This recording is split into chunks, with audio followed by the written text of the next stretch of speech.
Sir నమస్తే అండి. నమస్తే. ప్రస్తుతానికి ఆంధ్రప్రదేశ్‌లో ఇంతమంది రాజకీయ నాయకులు ఉన్నప్పటికీ టీడీపీ అలానే వైఎస్ఆర్‌సీపీ కాస్త బలంగా ఉన్నప్పటికీ ఎక్కడో ఏదో ఒక వాక్యూమ్ ఉంది, ఒక స్పేస్ ఉంది అంటూ చాలా సందర్భాల్లో మనం మాట్లాడుకున్నాం.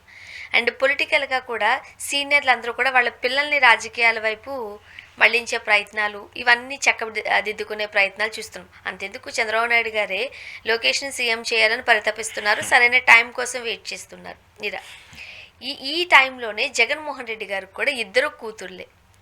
మరి నెక్స్ట్ ఏంటి? పొలిటికల్ వారసురాళ్ళు అవుతారా? ఈ నేపథ్యంలో కడపలో మొన్న జరిగిన చేదు అనుభవం తర్వాత మళ్ళీ నిలదొక్కుకోవడానికి కడప లోక్సభ నుంచే హర్షారెడ్డిని పోటీ చేయించాలి, నిలబెట్టాలని చూస్తోందట వైసీపీ. జగన్మోహన్ రెడ్డి గారు ఆ వైపు ఆలోచన చేస్తున్నట్లుగా వార్తలున్నాయి. ఏమంటారు?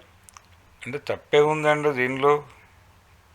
తప్పు లేదు, బట్ ఛాన్సెస్ ఉన్నాయి. ఛాన్స్ ఉంది, డెఫినెట్గా ఛాన్స్ ఉంది. ఎందుకంటే మొదటి నుంచి నడుస్తున్నది అదే. అంటే వైఎస్ రాజశేఖర రెడ్డి అక్కడి నుంచి ఎంపీగా పార్లమెంటుకు వెళ్ళిన చరిత్ర ఉంది. ఆ తర్వాత జగన్మోహన్ రెడ్డి పొలిటికల్ ఎంట్రీ కూడా అక్కడి నుంచే జరిగింది. ఆ క్రమంలోనే వివేకానంద రెడ్డి గారు ఇది మన కుటుంబం నుంచి పక్కకి తీసుకెళ్ళకండి అని వార్న్ చేశాడు అని కూడా వార్త ఉంది. ఆ సందర్భంగానే వీళ్ళ మధ్య ఒక స్ప్లిట్ వచ్చింది అని కూడా ఒక స్పెక్యులేషన్ ఉంది అప్పుడు. కానీ ఆ కుటుంబంకే ఆ సీటు ఉండాలి అనేది వాళ్ళ ప్రోగ్రాంలో భాగమే. అందుకని ఒకవేళ ఆయన కుమార్తెకి ఇంట్రెస్ట్ ఉంటే వారసులు ఎందుకు వస్తున్నారు రాజకీయాల్లోకి? ఇక్కడ ఇదేదో పొలిటికల్ పార్టీ అంటే ప్రజాసేవా కేంద్రంగా ఎవరూ చూడటం లేదు. ఇది కూడా ఒక బిజినెస్సే. ఇది కూడా ఒక బిజినెస్సే. కంపారిటివ్గా ఇతర వ్యాపారాల కంటే పొలిటికల్ బిజినెస్ బాగుంది, బెటర్ అంతే. కాబట్టి ఎలాగూ మనం ఇప్పుడు కొత్త పార్టీ పెట్టక్కర్లేదు. పార్టీ పెట్టడము, దానికోసం మీడియా పుట్టించడం, ఈ గొడవ అంతా అక్కర్లేదు. ఆల్రెడీ ఎస్టాబ్లిష్డ్ దుకాణం ఒకటి ఉంది. మా తండ్రి గారు ఆ పనిలో యాక్టివ్గా ఉన్నారు. సో మనం కూడా అక్కడే వెళ్ళి అదే బిజినెస్లో ఎంటర్ అయితే మెలకువలు తెలుస్తాయి అని అనుకోవడంలో తప్పేముంది. రెండోది వారసత్వం అన్నారు. వారసులు ఎవరు లేరు, ఇద్దరు ఆడపిల్లలే అనేది చర్చ. వారసురాళ్ళు ఎందుకు రాకూడదు? వారసుడు మాత్రమే ఎందుకు రావాలి? ఇప్పుడు ఆ రోజుల్లోనే రామారావు గారు తండ్రి ఆస్తిలో కూతురికి సమాన వాటా అన్నాడు. అన్నప్పుడే గొడవ అయింది.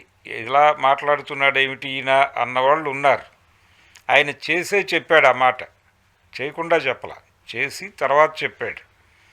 ఆయన పాలిటిక్స్లోకి ఎంటర్ అయ్యేటప్పటికే ఆస్తుల పంపకాలు అయిపోయినాయి మ్యాక్సిమం. కాబట్టి ఆయన ఆడపిల్లలకి ఆస్తులు ఇచ్చిన తర్వాతే అధికారంలోకి వచ్చిన తర్వాత ఈ మాట చెప్పాడు. కాబట్టి అలా వారసురాళ్ళని ఎందుకు ఎంకరేజ్ చేయకూడదు? జవహర్లాల్ నెహ్రూ గారి కూతురే కదా ప్రధాని అయింది, ఇందిరాగాంధీ గారు. మరి ఆవిడ గురించి ఎవరు మాట్లాడరే? ఆవిడే కదా జవహర్లాల్ నెహ్రూకి వారసురాలు అన్నీ ఆవిడే.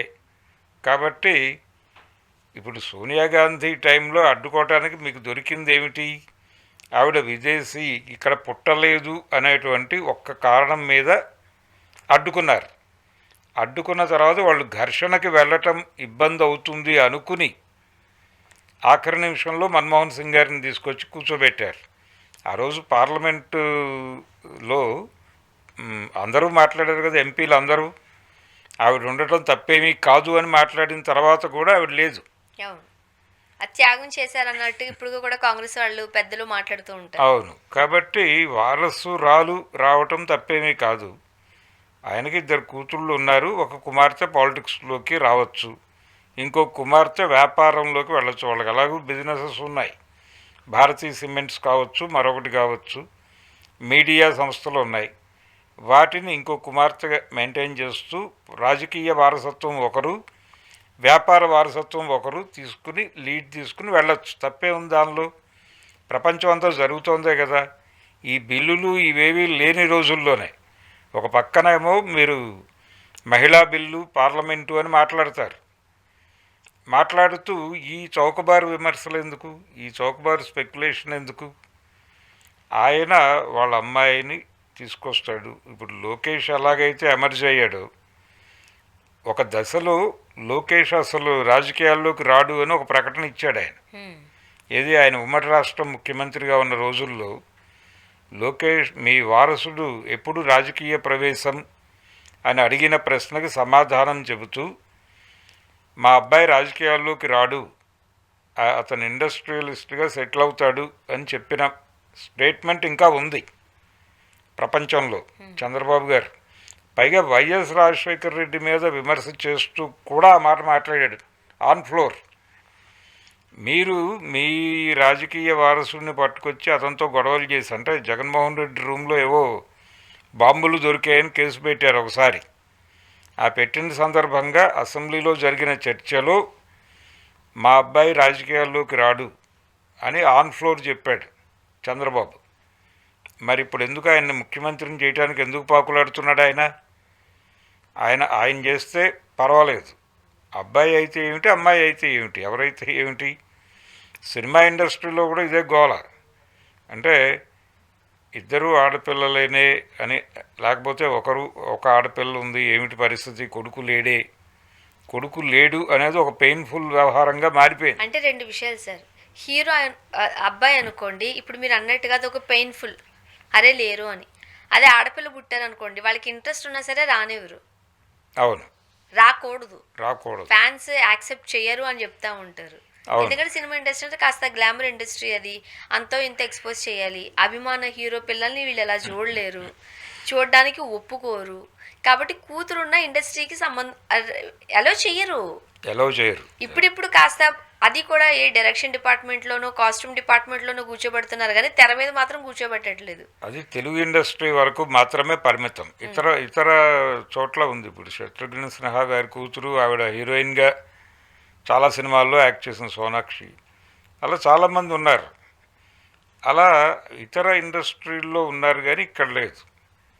ఇక్కడ తెలుగు ఇండస్ట్రీలో ఒక దారుణమైనటువంటి నైతిక వ్యవహారంగా మార్చేస్తున్నారు. మన దగ్గర ఉన్న ఒక లేడీ ఓరియంటెడ్ గాను, ఫ్యామిలీ పాత్రలోనూ నిండుగా చీర కట్టుకుని నిండుగా బట్టలు వేసుకుని చేయాలి, కానీ యూజువల్గా ఉండే హీరోయిన్స్ లాగా మాత్రం మనం పిల్లలు చేయడానికి ఒప్పుకోరు. అదే హీరో అనుకోండి, కొడుకు అనుకోండి, హీరోగా 10 మంది హీరోయిన్లతో మంచిగా రొమాన్స్ చేయొచ్చు, తప్పేం లేదు దానిలో.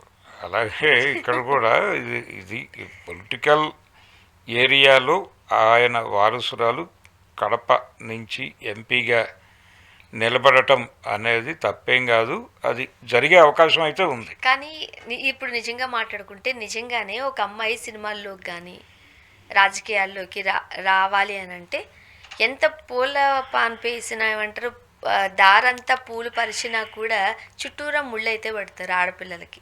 అవును, అంటే రాణించడం కాస్త ఇబ్బందికరమే. మరి ఈ అమ్మాయిని నిలదొక్కునిస్తారా? ఇప్పుడు ఆ రోజున అలాంటి కార్యక్రమాలు ఉన్నప్పుడు ఆవిడ బుల్డోజ్ చేసుకుంటూ వెళ్ళారు కదా, చాలా అగ్రెసివ్గా. విత్ ఇన్ కాంగ్రెస్ పార్టీని 2 సార్లు చీల్చిన ఘనత ఇందిరాగాంధీ గారిది. 2 సార్లు చీల్చింది ఆవిడ. చాలామందికి తెలియదు ఈ విషయం. కాడెద్దుల గుర్తు కాంగ్రెస్ పార్టీది. ఏది 52 ఎన్నికల సందర్భంగా వాళ్ళకి కేటాయించిన గుర్తు అది. ఆ గుర్తు మీదే 2 ఎన్నికలు గెలిచారు.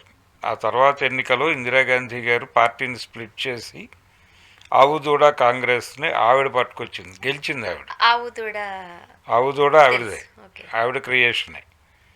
అప్పుడు మొత్తం యూత్ అంతా ఆవిడతో ట్రావెల్ అయ్యారు, ఆవిడ గెలిచేసింది. గెలిచిన తర్వాత ఈ కాడెద్దులు గుర్తు వాళ్ళందరూ వెళ్ళి మళ్ళీ అందులో చేరారు. అలాగే 77 ఎన్నికల్లో ఓడిపోయినప్పుడు కూడా బ్రహ్మానందరెడ్డి గారు ఆవిడ్ని సంజాయిషి అడిగాడు. ఓటమికి నైతిక బాధ్యత మీరే వహించాలి అని ఇందిరాగాంధీని అన్నాడు. అలా ఎలా కుదురుతుంది అంది ఆవిడ. ఏం మాట్లాడుతున్నారు మీరు అని. అప్పుడు పార్టీ అధ్యక్షుడిగా ఉన్నాడు ఆయన.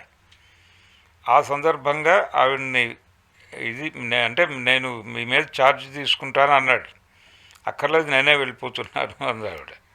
వెళ్ళిపోయి ఇందిరా కాంగ్రెస్ అని పెట్టి హస్తం కాంగ్రెస్ వాళ్ళే గెలిచారు. ఇదే బ్రహ్మానందరెడ్డి గారు ఏమాత్రము సిగ్గుపడకుండా మళ్ళీ అందులో చేరాడు వెళ్ళి. కాబట్టి బుల్డోజ్ చేస్తే మళ్ళీ వీళ్ళే వెళ్ళి కంట్రోల్లో అక్కడ ఉంటారు.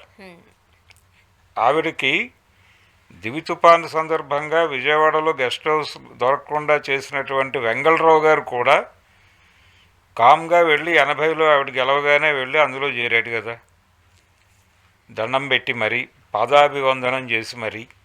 కాబట్టి ఇవన్నీ ఉన్నాయి చరిత్రలో. సార్.